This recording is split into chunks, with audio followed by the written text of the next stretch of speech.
Rantz, have you got your... Oh, it's rolling right now. Let's go. Nice. Recording in progress. Okay, we're back on the record. Sweet. So, okay, I'm thinking we jump into Ryan Cohen, GME fundamentals, and then criticisms, and then we'll go into the bed bath stuff. Sure. That's the order I'm thinking of doing it in. Cool. Okay. Yeah, let's do Ryan Cohen. I guess obviously Ryan Cohen is a big figure in the GameStop community. Why is Ryan Cohen so celebrated in the community, and why is he so good for GameStop?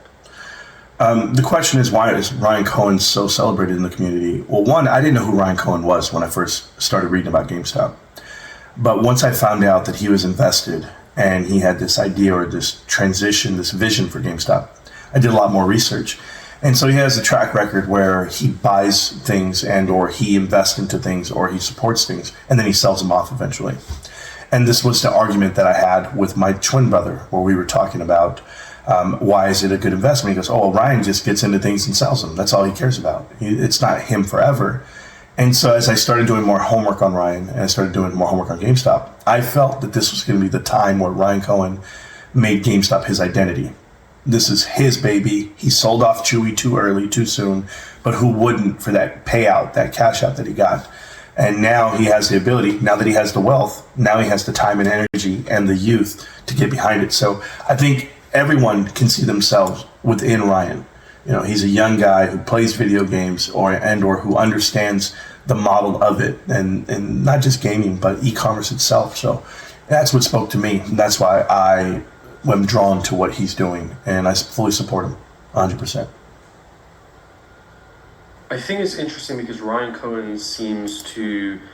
There's a question, I guess, around, do you think Ryan Cohen is part of what the movement around GameStop is fighting for, i.e. kind of against Wall Street corruption, overpaid executives, etc., or do you see him as just a businessman? I see him as both. I think that whenever you look at, I'll just give you the example of like a football player. He plays for his, his actual profit that he could make as a player. And then he plays for the team, for his brothers around him, the coworkers. And additionally, the fans get what they need out of that. So I just happen to be a fan and an investor at the same time. So I'd like to see what Ryan can do. And Ryan is not only making the investment of his wealth, he's also putting out his time and energy. He's taken over the role of CEO, and he's gone in full throttle. He's all in. And with him doing that, that showed me a lot. Oh my goodness. You're good. Ryan Cohen buying into GameStop was one thing, but him investing his time and his energy and becoming the CEO re-solidified everything I wanted from my investment. I am 100% behind Ryan. Everything he does, whether it's fail or succeeding, I'm with him, because if he fails, I feel he's young enough and rich enough to try again and try again and try again, and I'm willing to do it. I'm right there. And do you think Ryan Cohen do you think he is also against things like private equity or any form of, I guess, corruption on Wall Street? I think indirectly Ryan Cohen is against the norm and or these I call them monsters, right? I mean, these individuals who are manipulating multiple outcomes. I think he's aware of it now more so than ever, and he probably knew it well before. That's why he wrote a letter to the board of directors telling them, and he said specifically, he doesn't want to make the changes. He wants them to. And when they wouldn't, then he came in for the board seat, the 3 board seats. So I think he's very well aware. I don't think he was fully aware of how in-depth it was. And that happened maybe when he met with Carl Icahn. He met with Carl Icahn, he had a picture with him, and everyone wanted to say that was a partnership dwelling. And it's developing, I should say. And I think it was more along the lines of, let me go seek out this wisdom from someone who's been doing it for so long. And when you're in that world, whether you're on the good side or the bad side, depends who you are. I would tell you, individuals who run pension funds, these rich private equity guys, they probably say we're the bad guys. They probably go at home, tell their kids, So you know what, mommy, dad, I'm sorry, but all these common people, all these common folk, the lower echelon, they're trying to take all our money from us. They're trying to rob us. And, they put that out there. They said that if you invest into GameStop and you invest into these short companies, you're actually hurting teachers and their pensions and their hedge funds. It's like, why are you throwing the blame on me? I had nothing to do with it. I just want to buy a gaming company, or I just want to buy what Ryan's in because I appreciate the direction that it's going. And if that means they're going to lose money, then they shouldn't have put their money into those private equity firms. I think on that note, are you happy with how Ryan Cohen is currently leading GameStop? I'm 100% happy with the way Ryan Cohen is running GameStop. I'm behind him 100%. I see it for what it is. I think that it's transitioning, it's pivoting, and when I watch trailing 12, and you watch it happen like quarter after quarter after quarter, and people just don't want to see this slow turn. They want it to happen today. They want that rocket tomorrow because that's what they were promised, and or that's what they agreed on. Remember, if the expectation is X, and it's been telling you it's going to go up 100X tomorrow, and this is the rocket that's coming, MOAS tomorrow, and every video and every tweet and everything is that, can you imagine the letdown when it doesn't happen and then you sell off? That's part of a psyop right there when you think about it. So if someone were to come out and just tell you the truth, hey, this company's amazing, the fundamentals are going places, it's going to take you about 5 to 10 years to see what the true value is. What would you say then? Are you willing to be here for that long? Most people aren't because they're not in it like I'm in it. They're not investing their wealth into it. They're investing for a bet, for a squeeze. I'm not. Got you. I think it'd be interesting kind of to talk about what exactly you've seen Cohen do that kind of gives you the trust in him and his ability to move GameStop into the future. Sure. So I see Ryan Cohen as having this ability to move GameStop into the future because I understand what he's doing from an operational standpoint. To annualize on inflationary numbers, which they have done from 2022 to now, you see the margins go from 21% to 22% gross profit all the way up to 27%.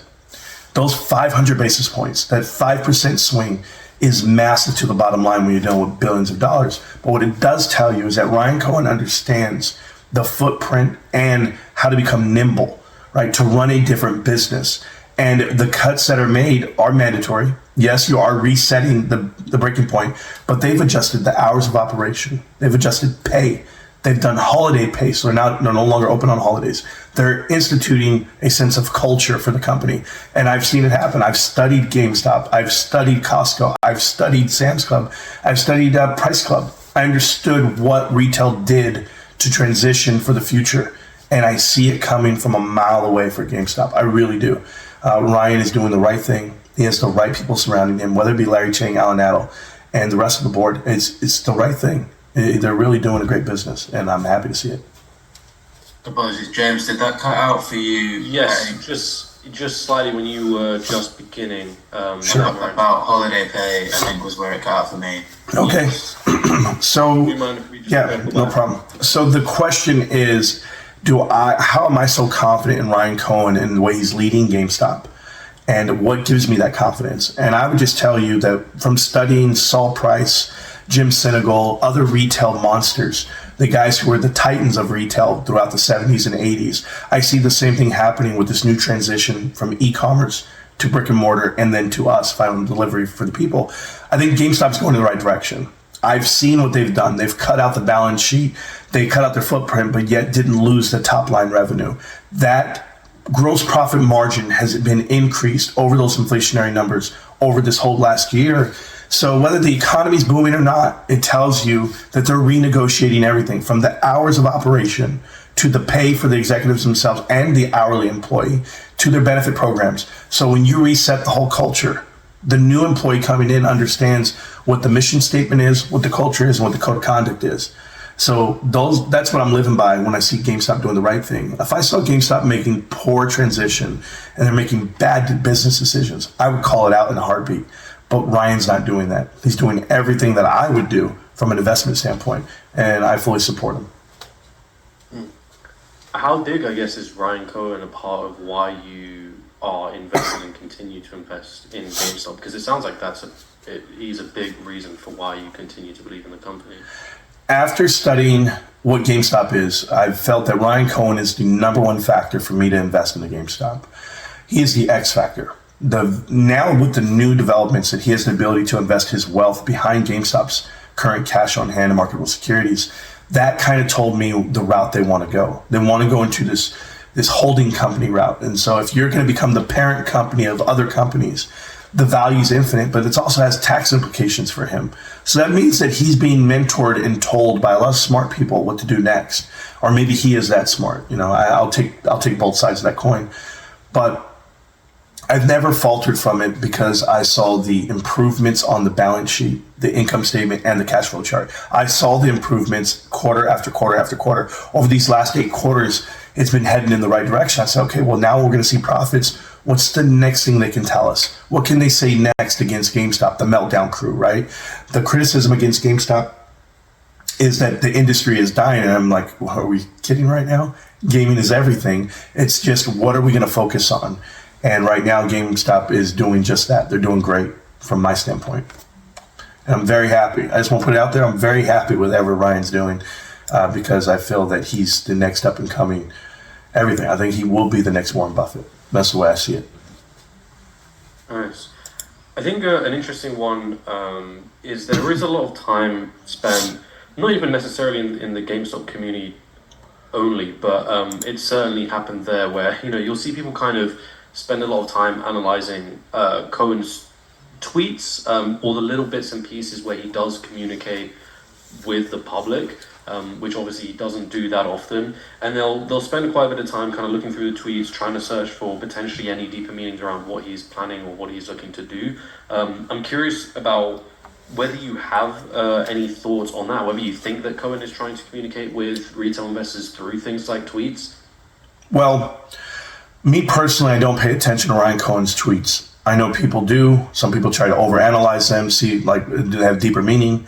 I look at Larry Chang's tweets. Larry Chang just happens to be the president of Volution Capital. He's the chief investment officer for Volution Capital. He's also on the board of directors at GameStop. He additionally was the seed money for Chewy.com, the original investor for Chewy. So Ryan Cohen and Blake Day and Alan Adel were considered Larry's guys, right? But if you look at Twitter, if you want to investigate tweets and for what they are in the deeper meaning, go look at Larry Chang's tweets. Don't look at Ryan Cohen's.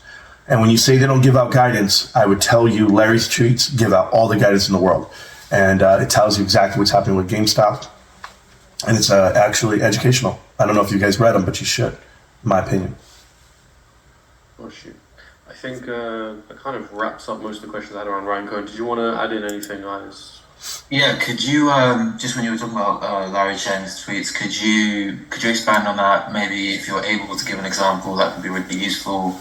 What kind of guidance do you get from his tweets? So whenever I see Larry Chang's tweets and the guidance I get from them, I have to remind myself that Larry Chang and Ryan Cohen and Alan Adel and Michael Day, they literally are, I would tell you, titans in the e-commerce world, right? These pillars of strength that know exactly what you're looking for. They developed something that no one had ever developed before. They developed this in-source logistics, i.e. to mail a piece of I guess, dog food or something heavy and get it to your doorstep at no charge. And when they figured out how to do that and still create profits and margins, you understood that the layered growth of e-commerce sales was where they were going. So whenever I see a Larry Chang tweet, read it from the standpoint of this is GameStop. Just read it that way. And then you'll understand exactly what I see. And he talks about GameStop indirectly by not saying GameStop, but when you read it, you hear it. And he's been pretty critical of people not looking at it that way. So the tweets are amazing. And I just tell you, Larry Chang on Twitter is where I get most of the information from. Why do you think that the messages in the tweets would be indirect? Well, he can't say GameStop per se. He can't say the name itself.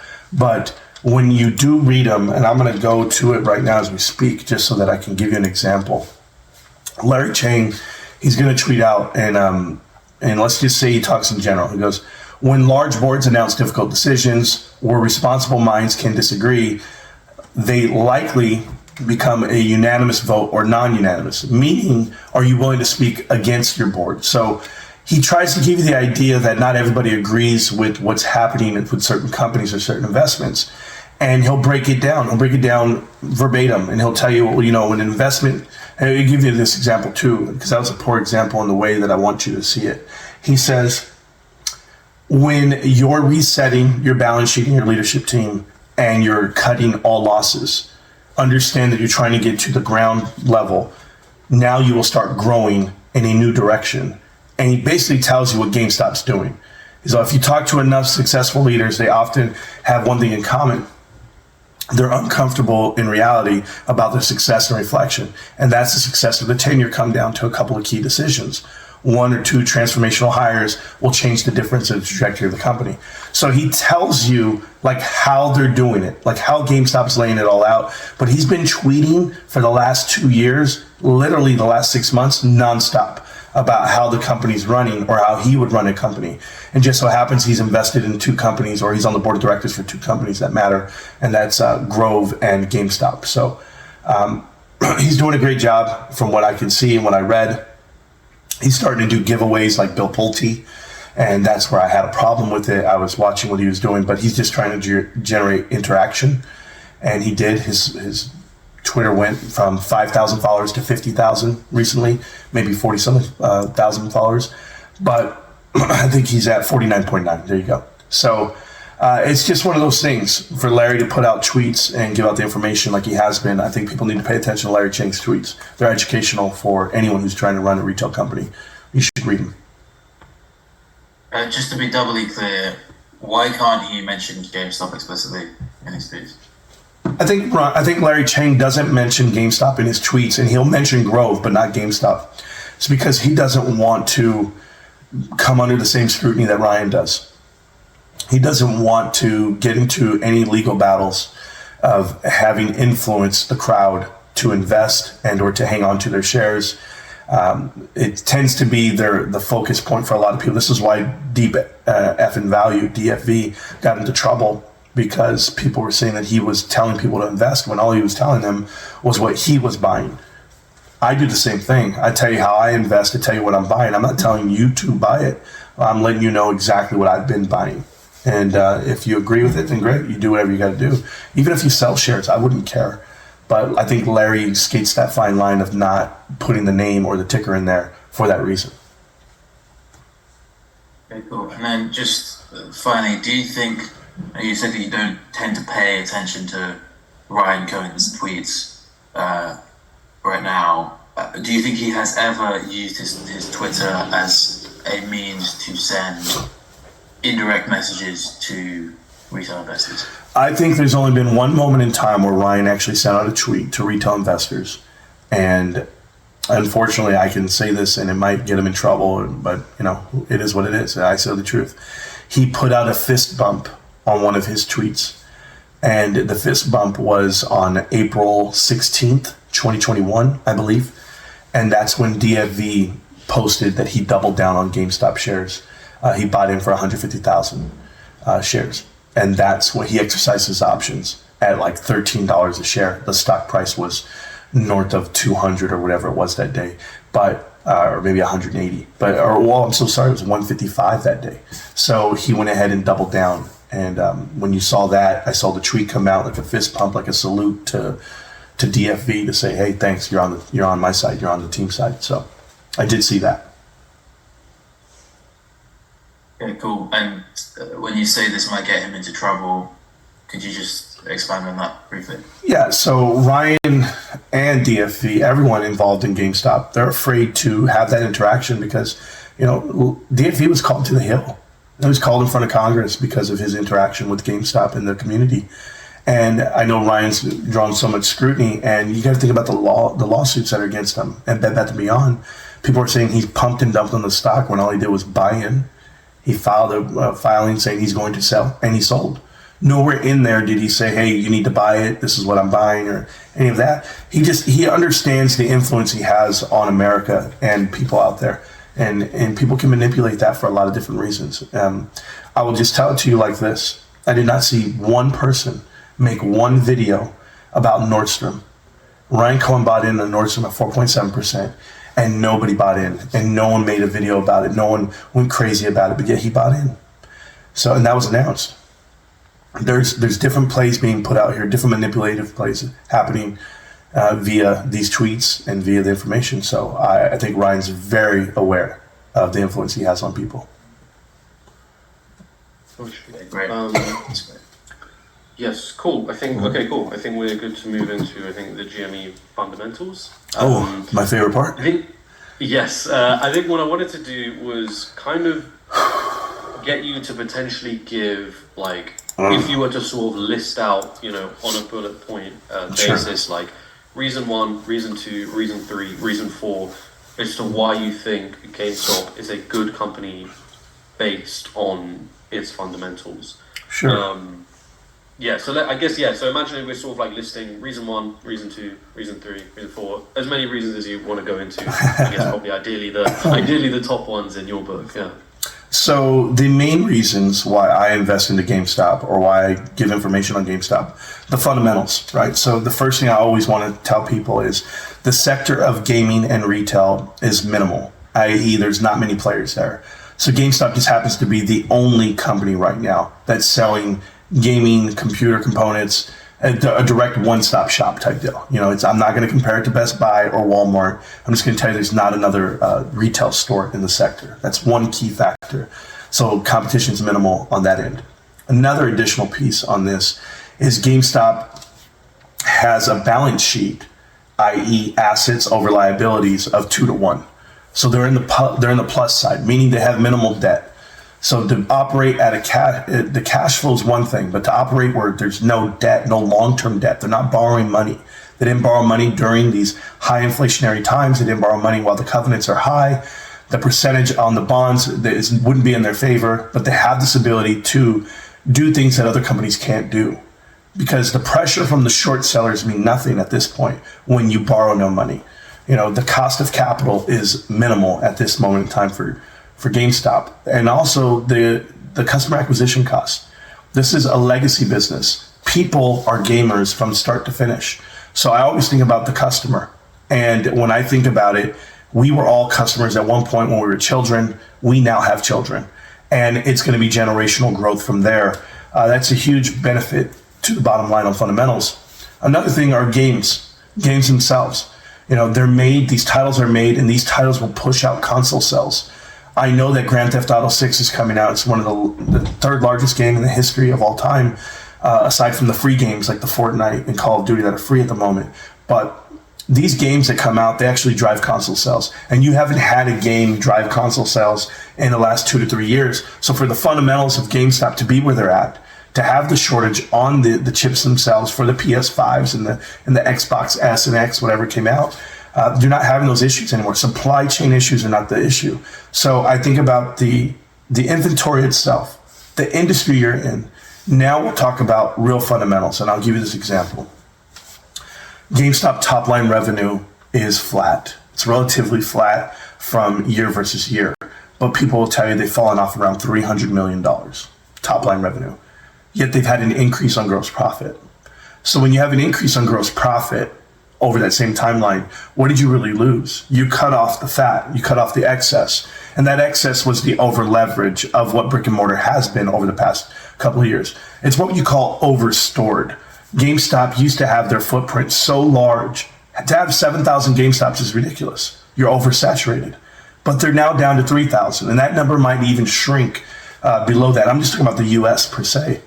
But as you cut down on the GameStops, it doesn't mean that you're getting less sales. It just means that instead of having 5 GameStops to choose from, if I close down 2 in that same area, all those shoppers are just going to go to the other 3. That's what they've learned. So they've actually cut down their footprint and while still keeping the margins. And that's been attributed to many things, but I would tell you senior leadership is the reason. So when we talk about all the reasons to buy into GameStop, the factors are this: the balance sheet's right, the cash flow is in the positive, and yes, the income statement will net a positive after quarter 4 of this year. And it'll be like that moving forward because of the X factor that no one talks about, and that's Ryan Cohen and the leadership team. Anybody can run GameStop, right? They always tell you this: invest in a company a monkey can run. If a monkey can run it and the balance sheet is positive, guess what? You're in the clear. And why do you say a monkey? Because one day a monkey will. Just know that. One day you will have someone there that has no idea what they're doing. And when it does, and your company still makes a profit, we're going to be okay. So for all those people out there that say GameStop's not a fundamentally sound company, and it's not, Ryan Cohen's not a good investor, he's not a good leader, he's not a good CEO, great. Well, guess what? This not good person and this terrible company just netted a profit. And they just netted a swing over the last 8 quarters. They were negative $500 million operational losses. They're now at negative 8. They had a $500 million swing, and it only took 5 quarters. Give me another 5 quarters. Let's see how far we go into the positive. That's why GameStop's so amazing. Perfect. Any other sort of last reasons you want to add in there? You can take a second to think about it. So is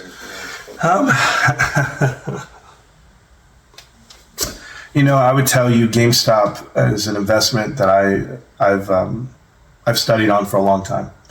And one of the main reasons why I like GameStop, aside from other investments, is they don't have ties to private equity.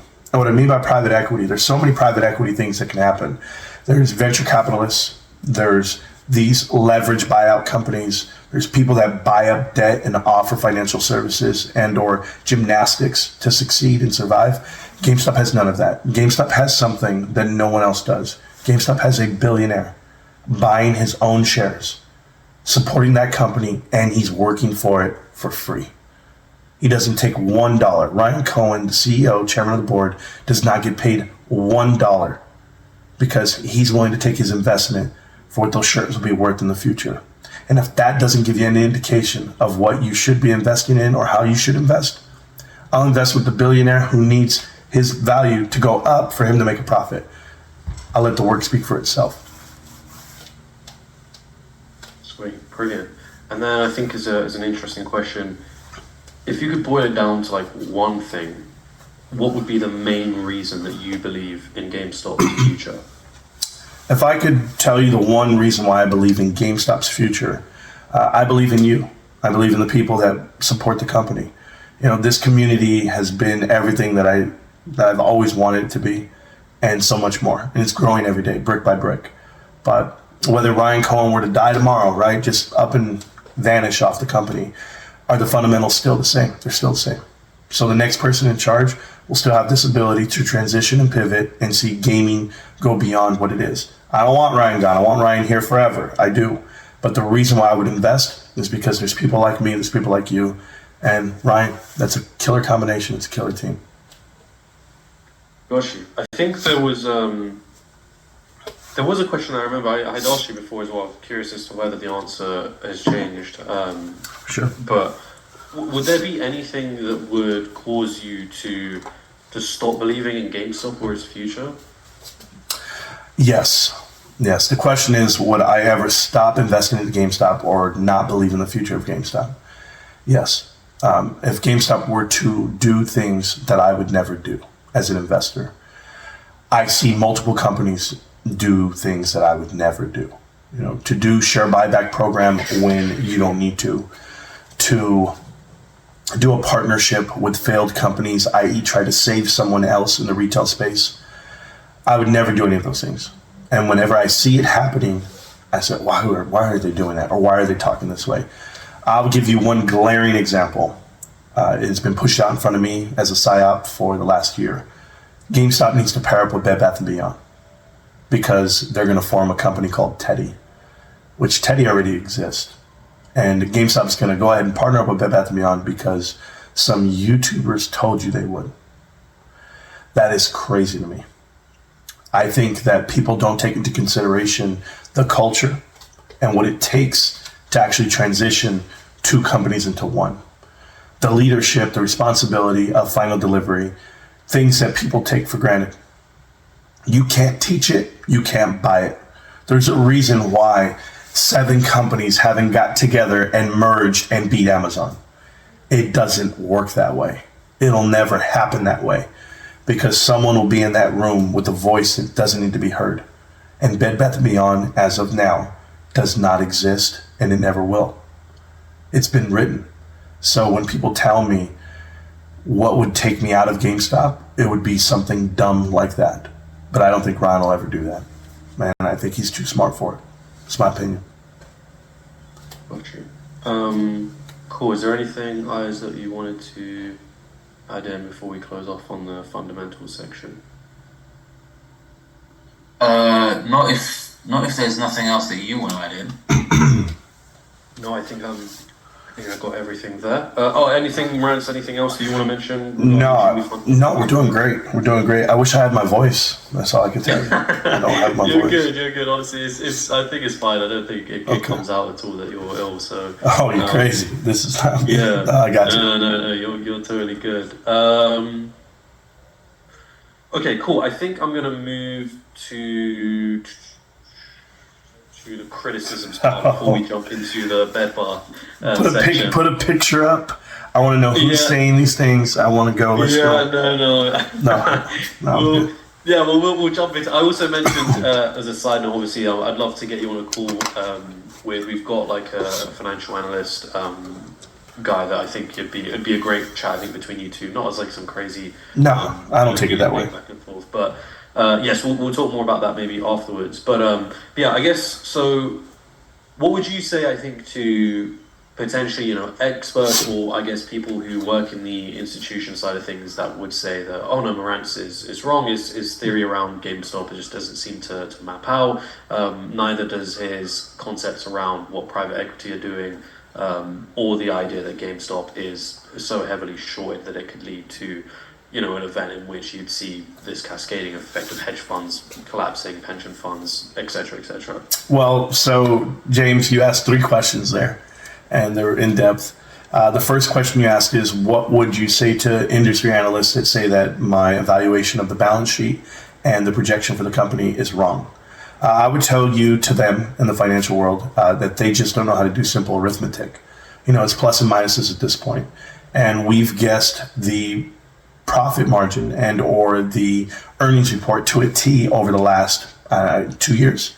We knew exactly the transition the company's taking. You can see it, you can project it, and I'm already projecting $100 million profit for Q4, annually over $50 million profit for the year for GameStop.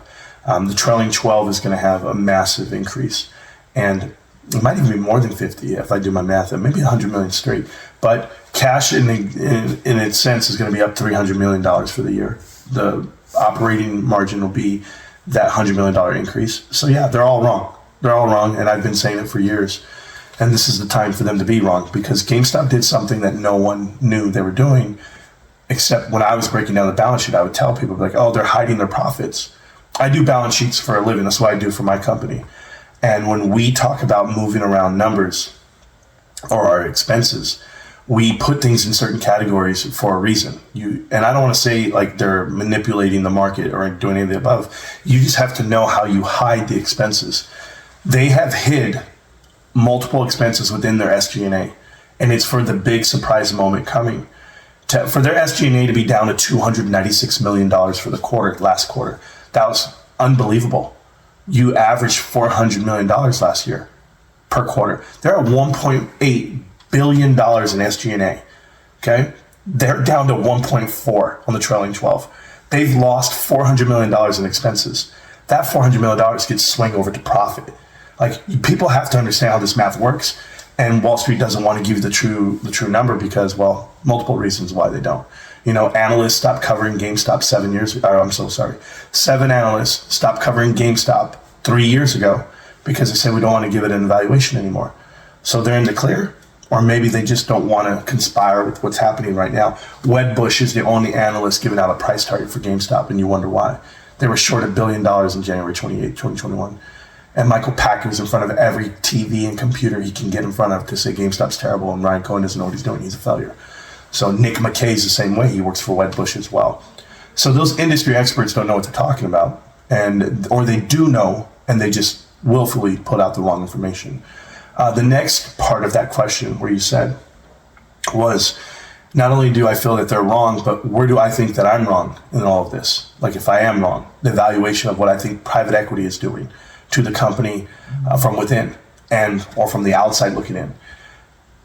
James, I'm not trying to get cocky here. I'm going to tell you, I have over 50 episodes of Connect the Dots. It's called Connect the Dots. It's a private private equity investor series that I've done on YouTube, I have yet to see one person make a video, a comment, to dispute the information put out on Connect the Dots. Not one person has made one video to say I'm wrong, because the outcome is 100%. We have every outcome you can think of, and it's been possible. I'm looking at Foot Locker. I'm looking at Carvana. I'm looking at Mullen Automotive. I'm looking at Bed Bath & Beyond. I'm looking at AMC. I'm looking at GameStop. There's so many other ones that we look at, and we talk about, we show you the track record of the individuals. You know, it's a dead giveaway when you hear about the criticism from meltdowners, right? We talked about this a lot, GME meltdown.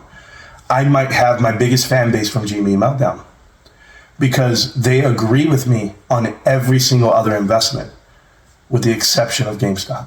So if I'm right on every investment on the downfall of them via private equity, but yet I'm wrong on GameStop, that doesn't make any sense because it's the same track record.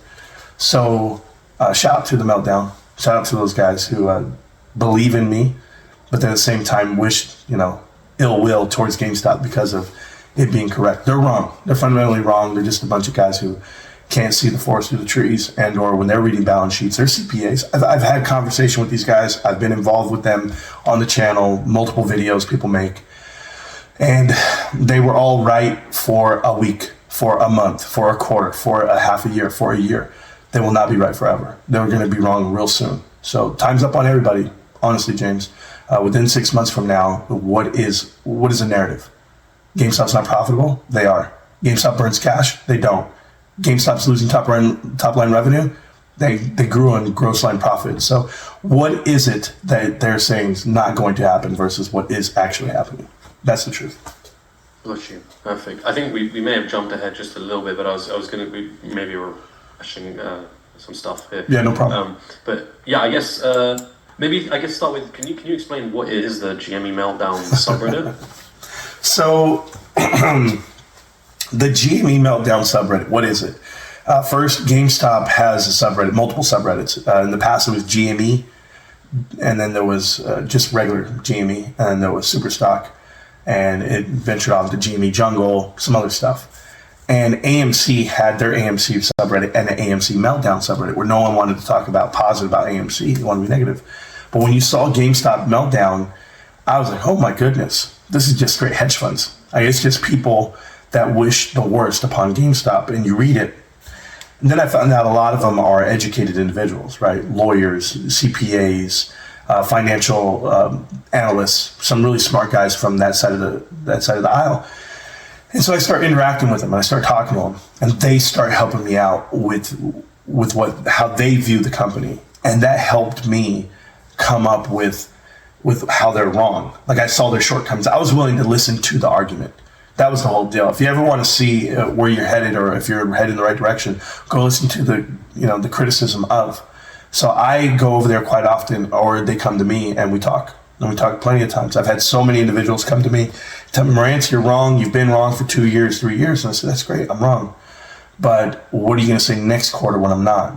Or the next quarter when I'm not? Or the next quarter, the way we're headed. So the meltdown is a place where people hang out, and they all have the same idea that GameStop's a failure or Ryan Cohen's a failure. And every chance they get, they try to highlight that. But I don't think they're going to have a place to stand real soon. Have you had any kind of personal, you sort of already touched on it, but I guess what has your experiences been with when you've interacted with meltdowners? So meltdowners, the interaction I've had with them on the stream, even on the live streams, they come in, they let me know right away the part of the meltdown, and they'll tell me, I'm like, hey, here's what I think about the company, here's what I think they're going, and so we talk fundamentals. And fundamentally, they know the transition. They just don't believe that an individual like myself, who I don't need the investment, they feel like, well, what the hell? Why do you even exist? Because I shouldn't exist. A guy like me shouldn't exist. A guy like me that puts money in saying, you know what, I'll get my money back 10 years from now, 5 years from now.